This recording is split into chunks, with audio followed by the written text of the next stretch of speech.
अस्सलाम वालेकुम।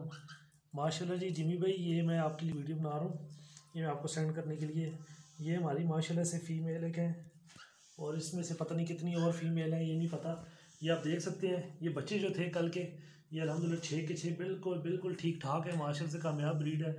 आपका ये विज़न बहुत अच्छा है माशाल्लाह से, जारी और सारी है माशाल्लाह से, बहुत अच्छा। किलो किलो का तकरीबन वज़न हो चुका है अल्हम्दुलिल्लाह। तो अभी हमने ये आपको मैं वीडियो बना के सेंड कर रहा हूँ। और इसकी मेल और फीमेल भी आप देख सकते हैं। ये जिमी भाई फीमेल है, ठीक है, और वो मेल है। ये अल्हम्दुलिल्लाह फीमेल दोबारा तैयार हुई हुई है इंशाल्लाह बहुत जल्द। जिमी भाई ये भी इंशाल्लाह अगले 10 दिनों में मज़ीद बच्चे देंगी, फिर मैं इंशाल्लाह अपने भाई को मज़ीद इसकी मैं तस्वीरें वगैरह सेंड करूँगा। तो ये जिमी भाई माशाल्लाह से आप देख सकते हैं, ये इसकी फ़ीमेल एक है माशाल्लाह से। आप देख सकते दोनों हाथों में पकड़ी हुई है और हाथों से बड़ी है माशाल्लाह से।